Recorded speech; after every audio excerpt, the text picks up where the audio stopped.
Assalamualaikum warahmatullahi wabarakatuh. Sampurasun. Tepang deui dina pangajaran bahasa Sunda ngalangkungan channel pembelajaran daring SMP Negeri 1 Gegesik. Kumaha hidup di bumi daramang sadayana? Alhamdulillah. Mugia salamina aya dina ginanjar kawilujengan. Sok sanaos urang ayeuna diajar ngalangkungan media daring, mudah-mudahan teu ngajantenkeun hidup tambih males. Justru nambih sumangat diajar kanggo ngahontal cita-cita hidup sadayana. Tong hilap jagi kasehatan sareng jalankeun protokol kasehatan. Utami nama 3M, mencuci tangan, memakai masker, sareng menjaga jarak. Rempuk jukung pantrang mulang, cita-cita pasti tinekanan. Hayu urang kawitan pengajaran daring ayeuna nyanggakeun. Materi pembelajaran daring ayeuna masih medar materi di bab kahiji ngeunaan pakeman basa. Fokus materina nyaeta gaya basa jeung latihan maham bacaan. Tujuanana sangkan hidup, paham naon anu dimaksud gaya basa jeung wanda-wanda gaya basa. Oge hidup terampil ngajawab pertanyaan-pertanyaan anu aya hubunganana jeung eusi bacaan. Langsung bae urang pedar materi gaya basa jeung latihan maham bacaan. Naon anu dimaksud gaya basa? Gaya basa teh nyaeta rakitan basa atau kalimat anu yang dipakai sangkan nimbulkeun pangaruh atau efek anu leleb karasana. Supaya menimbulkan pengaruh atau efek yang terasanya sangat kena ke hati, terutama kanu maca atau nu ngadangukeun, terutama kepada yang membaca atau yang mendengarkannya. Kujalan ngabandingkeun hiji barang jeung barang sejena dengan cara membandingkan satu benda dengan benda lainnya. Ini arti dari gaya basa. Papasinganana, jenis-jenisnya. Ada 10 jenis gaya basa, mulai dari ngupamakeun atau ngabandingkeun, terus mijalma atau personifikasi, lalandian atau metafora, sindir atau alegori, kadalon atau pleonasme, moyok atau spot, rarahulan atau hiperbol, ngasor atau litotes, raguman, sinekdoce, sareng rautan atau eufemisme. Tina ka-10 papasingan gaya basa, engke ku Bapak baris dipedar hiji-hiji. Urang ngawitan kana jenis gaya basa anu kahiji. Nyaeta gaya basa ngupamakeun atau ngabandingkeun. Maksudna membandingkan perilaku dengan perilaku lainnya yang dianggap terasa perilakunya itu sangat membuat hati kita tambah mantap melihatnya. Pembagiannya ada 2. Yang pertama anu kahiji babandingan kabaheulaan, perbandingan yang muncul dahulu, kemudian yang kedua perbandingan zaman ayeuna, perbandingan di zaman-zaman yang sekarang. Perbandingan zaman dahulu, contoh-contohnya di sini, angkat cara macan tenangan, jalannya seperti macan. Kemudian contoh berikutnya, jika buek benang mabuk, seperti burung hantu terdiam. Kemudian yang berikutnya kawas kapuk kaibunan, seperti kapuk kena embun. Kemudian sigat sareh bulan, seperti musang. Kemudian asa dina pangimpian, serasa dalam mimpi. Berikutnya pipina kadu sapasi, pipinya seperti duren sepasi. Ambekna sakulit bawang, marahnya sekulit bawang, seperti kulit bawang. Nyaliksi ka bubuk letik, menelusuri sampai sekecil-kecilnya. Ini contoh-contoh babandingan kabahelaan. Kemudian babandingan zaman ayeuna. Contoh-contohnya, gansangna kawas pesawat jet. Cepatnya itu seperti pesawat jet. Kawas Romeo jeung Juliet, seperti Romeo dan Juliet. Babadamianna teh manggih jalan buntu, perundingannya menemukan jalan buntu. Waktu teh sarua jeung duit, waktu sama dengan uang. Nah, itu satu gaya basa atau gaya basa yang pertama, yaitu gaya basa ngupamakeun. Gaya basa anu kadua, gaya basa mijalma. Artinya, gaya basa yang menyebutkan barang tidak bernyawa atau hewan, diupamakan mempunyai pola, diupamakan berperilaku seperti manusia. Jadi barang yang tidak bernyawa melakukan aktivitas seperti manusia. Contoh, gunung siga milu nguyum, lebak siga milu susah. Gunung ini benda seperti ikut melamun. Melamun ini pekerjaannya manusia, yang dilakukan oleh manusia. Jadi benda melakukan pekerjaan seperti manusia. Gunung seperti ikut melamun. Lebak seperti ikut susah. Lembah seperti ikut susah. Sang surya lumungsur ti marcapada. Matahari turun dari marcapada, tempat tinggalnya. Bulan ngintip tina sela-sela mega. Bulan mengintai dari balik mega, dari balik awan. Nah, di sini bulan sebagai benda beraktivitas ngintip, mengintai. Mengintai ini dilakukan biasanya oleh manusia. Jadi benda melakukan aktivitas seperti manusia. Bulan ngintip, bulan mengintai di balik mega, di balik awan. Suara tarawangsa sejenis seruling, ngabangingik katebak angin, menangis tertiup angin. Ini contoh-contoh gaya basa mijalma. Yang ketiga, gaya basa lalandian atau metafora, mengganti dengan sebutan lain. Yang pertama, lalandian pidede, tanda sayang, karena biasanya ini menyebutnya karena kelucuannya.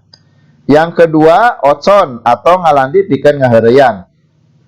Lalandian sebutan untuk guyon, mengguyoni. Contoh pidede, Sri Kandi, ini sebutkan untuk perempuan yang berani. Arjuna untuk laki-laki yang tampan. Si Gegep untuk kiper yang susah sekali kemasukan. Kemudian yang ocon, guyonan. Ujang Gembru untuk anak yang gendut. Wayang Pangsisina untuk yang besar rasa beraninya, tapi tidak punya gawe. Kemudian Bujangga Mikung untuk yang baru belajar mengarang. Nah, ini semua termasuk contoh gaya basa lalandian. Berikutnya, yang keempat, gaya basa sindir atau alegori, yaitu pembicaraan yang tidak langsung, tapi dikaitkan atau disembunyikan.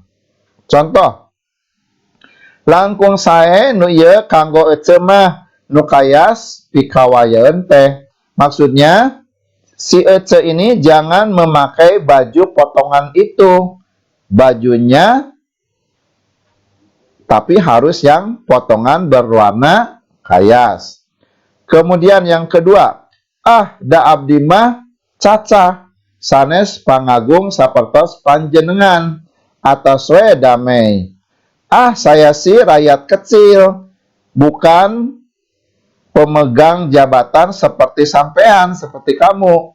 Atos we damai, sudah saja berdamai. Maksudnya teu wani maju ke hukum, tidak berani maju ke hukum dah hukumah, karena dia merasa orang kecil melihat hukum itu kadang suka tidak melihat ke pangkat, melihatnya hanya ke pangkat dan derajat saja. Itu maksudnya. Nah, ini menyindir, sindiran. Gaya bahasa yang kelima yaitu gaya bahasa kadalon atau pleonasme. Artinya ini asalnya dari kata dalu. Dalu itu lebih. Kadalon itu artinya lebih memakai kata-katanya. Karena sebetulnya kata-katanya cukup sekali saja dengan kata tersebut. Tapi dalam sastra ini biasanya dilebih-lebihkan atau ditambahkan biar menambah sarinya, biar menambah mantap rasanya. Contohnya, naik ka luhur. Sebetulnya sudah cukup dengan kata naik, tapi kadang ditambahkan dengan kata kaluhur. Hasilnya jadi naik kaluhur. Padahal cukup dengan kata naik saja. Telem ka jero cai. Telem itu menyelam.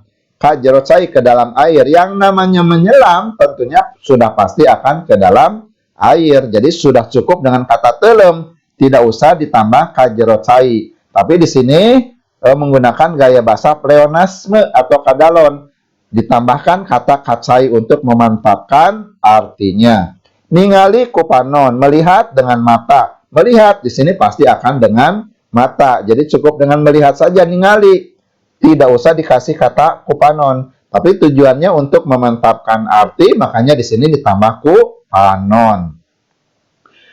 Turun ke handap, turun ke bawah. Turun ya pasti ke bawah. Ngomong ngawangkong, ngomong berbicara keluar suaranya, berbicara tentu akan keluar suara. Denge kuceli, dengar dengan telinga, pasti dengar sih akan dengan telinga. Nah ini gaya bahasa kadalon, jadi menambahkan kata-kata selain kata utamanya yang sebetulnya itu tidak perlu untuk ditambahkan. Cuma di sini karena untuk memantapkan arti, memantapkan rasa, jadi ditambahkan.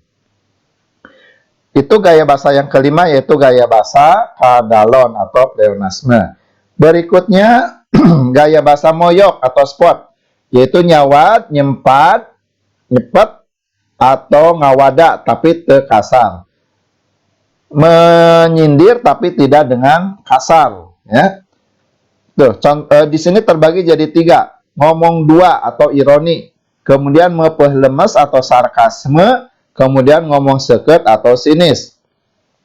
Ngomong dua contohnya, profesor. Nah, ini diperuntukkan untuk anak yang dianggap bodoh. Jadi anak yang dianggap bodoh itu dianggap profesor. Contohnya begini, tuh kerjakan ku si profesor, pasti mau bisa dikerjakan. Tuh kerjakan oleh profesor, pasti tidak akan bisa dikerjakan. Nah di situ disebutkan profesor untuk menyindir, untuk moyok anak tersebut karena dia bodoh. Nah disebutnya dengan profesor. Contoh lain, ajengan untuk moyok ka nu kakara santri tapi adigung. Jadi santri baru tapi sombong, disebutnya ajengan. Padahal makna ajengan tidak demikian. Kemudian subuh-subuh teuing, ini untuk menyebutkan orang yang datangnya kesiangan. Ada siswa kesiangan, disebutkan atau dipoyok. Datang tuh subuh-subuh teuing, kamu datangnya subuh banget, padahal dia sudah kesiangan. Nah, ini contoh dari ngomong dua. Mepeh lemes, contohnya, mun hayang tareh dikubur, ulah mamawat tiwas, kabatur. Kalau ingin cepat dikubur, jangan membawa celaka orang lain. Cek polisi ka supir, nu ngajalankan mobilna tarik teuing. Kata seorang polisi kepada supir yang menjalankan mobilnya kencang sekali. Ini mepeh lemes. Kemudian ngomong seket. Contohnya, titingalian teh aya ucing bulu hiris. Sugan teh candramawat. Penglihatan tuh ada kucing bulu hiris, berbulu tipis. Ini menunjukkan kepada cacah atau rakyat jelata. Sugante candramawat, kirain candramawat. Candramawat menunjukkan kepada turunan menak atau ningrat. Manggawe saderek nu salaku sarjana nu mimpin deui. Silakan oleh kamu saja sebagai sarjana yang memimpin lagi. Daari abdi mah bodoh taya kanyaho. Saya sih bodoh, tidak punya pengetahuan. Nah, di sini yang ngomong seketnya itu menggunakan kata sarjana. Ini gaya bahasa yang keenam, yaitu gaya bahasa moyok. Berikutnya yang ketujuh, rarahulan atau hiperbola. Kalimat yang dilebih-lebihkan karena dibesar-besarkan sampai terasa mustahilnya. Contoh, digawe setengah paeh, bekerja setengah mati. Dehemna siga guludug. Batuknya seperti geledek. Hulu dijieun suku. Kepala dijadikan suku kaki. Nah, di sini diungkapkan dengan cara berlebihan.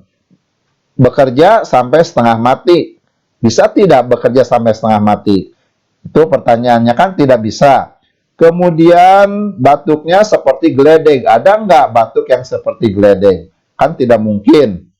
Ini dilebih-lebihkan sampai terasa mustahilnya. Hulu dijieun suku. Kepala dijadikan kaki. Ada nggak orang yang bisa kepalanya jadi kaki? Nah, ini dilebihkan secara besar-besaran. Sehingga terasanya mustahil. Contoh yang kedua. Lega sawah nate satungtung deuleu. Luas sawahnya sampai sejauh mata memandang. Tidak ada sawah tidak ada seseorang yang mempunyai harta yang luas sawahnya itu sampai sejauh mata memandang sampai ke langit. Tidak mungkin luas sawahnya sampai ujung langit. Tuh, ya. Basa ngadengi indungna maot, jantungna tepi karagerak. Ketika mendengar ibunya meninggal, jantungnya copot. Tidak ada jantung sampai bisa copot. Ya, ini dilebih-lebihkan sampai terasa mustahilnya. Kumisna mani ngejebug segede sapu ijuk. Kumisnya sampai sebesar sapu ijuk. Kumis pacorok jeung jenggot. Kumis beradu dengan jenggot. Sok matak mintul baliung. Membuat tumpul kapak. Matak rompang karya kujang. Membuat rompang, membuat kurang tajam senjata kujang. Nah, ini dengan kumis itu hal yang mustahil. Masa kumis bisa membuat mintul baliung, tumpul kapak? Kan tidak mungkin, ya. Jadi dilebih-lebihkan sampai terasa mustahilnya. Ini gaya bahasa rarahulan atau hiperbol. Berikutnya gaya bahasa ngasor atau litotes, artinya segala diletikan, segala direndah-rendahkan, ya. Direndah-rendahkan di hadapan orang lain. Tujuannya tidak ingin sombong gitu.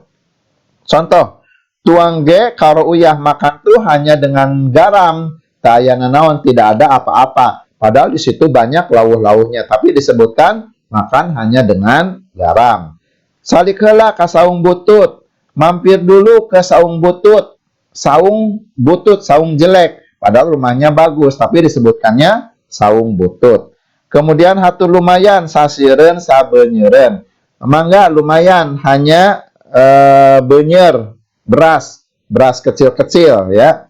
Tuh. Kemudian yang keempat, emutan cek abdi nu bodo asa piraku. Menurut saya yang bodoh, masa begitu? Padahal dia tidak bodoh. Ini hanya untuk ngasor, hanya untuk merendah saja. Nah, ini gaya bahasa ngasor atau litotes. Selanjutnya, gaya bahasa raguman, yaitu membuat satu atau sebaliknya, menjadikan satu atau menjadikan keseluruhan.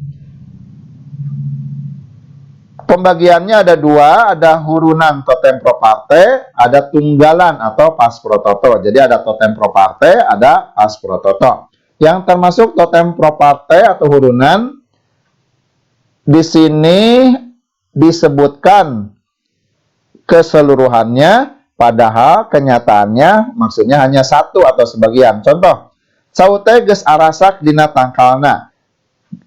Pisang sudah matang di pohonnya. Yang namanya pisang itu tentunya tidak hanya satu, tapi banyak. Tapi di sini disebutkan pisang, padahal yang matangnya itu baru satu atau dua. Mahasiswa Sunda keur ngiluan pasanggiri danding. Disebutkan di sini mahasiswa Sunda ikut lomba bernyanyi nembang. Nah, disebutkan mahasiswa Sunda, padahal yang ikut hanya satu atau dua orang saja, tidak keseluruhan mahasiswa. Indonesia ke pertandingan badminton jeung Thailand. Indonesia sedang tanding badminton dengan Thailand. Disebutkan di sini Indonesia keseluruhannya, padahal yang tanding hanya satu atau dua. Di sini disebutkan keseluruhannya, ya. Artinya di sini menyebutkan keseluruhan, padahal yang dimaksud hanya satu atau dua. Yang kedua, gaya bahasa tunggalan atau pas prototo. Contoh di sini menyebutkan sebagian, padahal yang dimaksud itu keseluruhan. Contoh, si Amun tiisuk mula teka tingali irungna, tidak kelihatan hidungnya. Disebutkan bagian hidung satu, padahal yang dimaksud keseluruhan tubuh si Amun. Jadi menyebutkan sebagian untuk keseluruhan. Jatah BLT pikeun sasirah teh 105.000. Jatah BLT untuk satu kepala 150.000. Di sini disebutkan satu kepala, padahal yang dimaksud bukan untuk satu kepala, bukan dimaksud untuk kepala, tapi dimaksudkan untuk keseluruhan tubuh orang tersebut. Alatan silaka sukuna potong, manehna dibawa ke rumah sakit. Karena celaka kakinya patah, dia dibawa ke rumah sakit. Yang dibawa ke rumah sakit bukan kakinya yang patah, tapi keseluruhan tubuhnya. Jadi di sini menyebutkan sebagian, tapi yang dimaksud adalah keseluruhannya. Nah, ini contoh-contoh gaya bahasa raguman. Terakhir, gaya bahasa rautan atau eufemisme. Artinya gaya bahasa yang mengganti dengan yang lebih rendah, karena terasanya terlalu cohag, terlalu kasar kalau diucapkan dengan sebetulnya. Contoh, bade kapengker heula, mau ke belakang dulu. Di sini disebutkan ke belakang, tidak disebutkan KWC, karena kalau disebutkan KWC terasanya akan terlalu kasar. Makanya diperhalus dengan kapengker, ya. Kemudian asep irama teu awas socana. Asep irama matanya tidak bisa melihat. Artinya di sini buta. Tapi tidak disebutkan buta langsung, tapi disebutkannya tidak bisa melihat. Karena kalau disebutkan buta akan terasa kasarnya. Saena dilereskeun deui.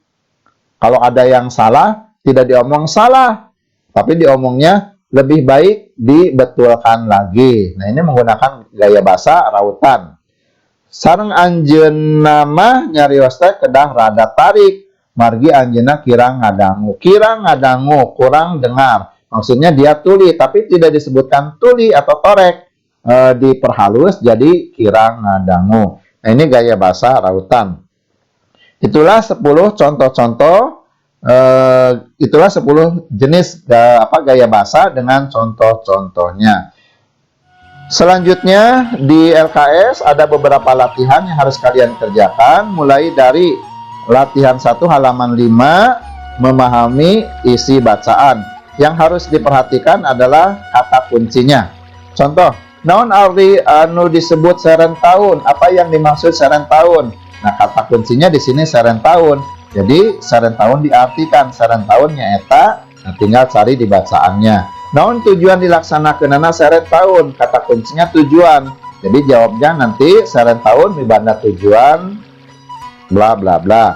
Sebutkan 4 komponen upacara adat atau upacara keagamaan serentaun. Di sini kata kuncinya 4 komponen upacara adat.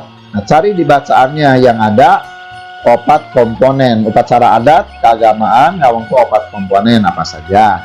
Naon anu dimaksud upacara ngajayak dina upacara adat serentaun? Nah, di sini nu dimaksud ngajayak. Jadi menanyakan arti ngajayak. Cari di bacaannya ngajayak dina bahasa Sunda artina titik-titik. Tanggal sabaraha puncak acara serentaun? Tanggal berapa puncak acara serentaun? Mangrupa nutuan pare. Kata kuncinya di sini puncak acara serentaun nutuan pare. Cari di bacaannya. Puncak acara serentaun mangrupa nutuan pare tanggal. Nah, ada kata tanggal juga di sini untuk kata kuncinya. Kunaon sababna dina upacara serentaun anu jadi objek utamana nyaeta pare. Nah, kata kuncinya objek utama pare. Jadi di sana di bacaan cari pare jadi objek utama, pare dianggap titik-titik karena padi dianggap titik-titik. Naon maksud yang tujuan acara pesta dadung? Menanyakan maksud dan tujuan, cari dari bacaan. Inti tina pesta dadung nyata titik-titik. Intinya apa? Karena di situ mengandung maksud dan tujuan. Simbol naon anu kapanggih dina pesta dadung? Dipungkas ku ibing sawatara urang petani. Simbol apa yang ditemukan dalam pesta dadung yang diakhiri dengan tarian beberapa orang petani? Kata kuncinya pesta dadung mempunyai simbol apa? Sebutkan rupa-rupa atraksi. Sebutkan berbagai macam atraksi atau pergelaran seni tradisional dari berbagai daerah di Jawa Barat dalam upacara adat serentaun. Nah, kata kuncinya di sini atraksi. Atraksi itu pagelaran kesenian tradisional atraksi atau pagelaran kesenian tradisional dari berbagai macam daerah di Jawa Barat. Kawas apa? Ini kata kuncinya ya. Selanjutnya sebutkan macam-macam pameran hasil kerajaan masyarakat wewengkon Cigugur. Di sini tinggal mencari pameran segala rupa hasil kerajinan Cigugur. Nah, ini kata kuncinya. Sebutkan macam-macam upacara ritual adat di para tamu uleman. Nah, di sini diayakan upacara ritual adatnya apa saja yang disebutkan. Di Cooku sabara orang dipegang oleh berapa orang atraksi pagelaran angklung baduy. Nah, kata kuncinya atraksi pagelaran angklung baduy di Cooku. Tuh, cari di bacaannya. Kemudian naon anu dimaksud prosesi upacara ngajayak? Apa yang dimaksud dengan prosesi upacara ngajayak? Nah, kata kuncinya prosesi upacara ngajayak di mana tinggal juru bla bla bla. Sebutkan pakaian yang dipakai oleh perempuan yang membawa hasil bumi. Kata kuncinya awewe nu mawa hasil bumi. Maka raksukan perempuan yang membawa hasil bumi memakai pakaian apa? Sebutkan prak-prakan puncak acara di upacara serentaun. Sebutkan praktek puncak acara di upacara serentaun.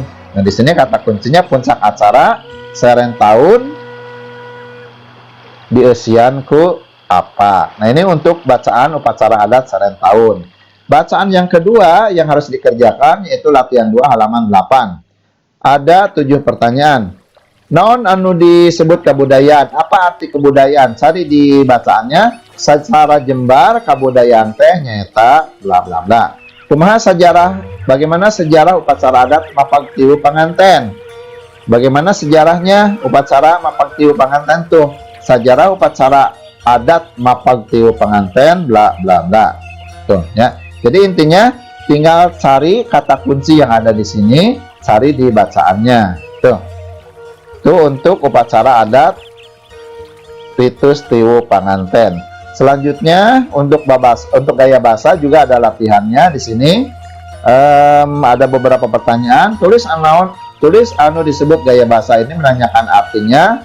Makanya di situ dijawab gaya bahasanya eta titik-titik. Cari di bacaannya. Tuliskan contoh kalimat yang menggunakan gaya bahasa berbandingan kabaheulaan Masuk karena pakaman bahasa berbandingan zaman ayeuna masing-masing hiji kalimat.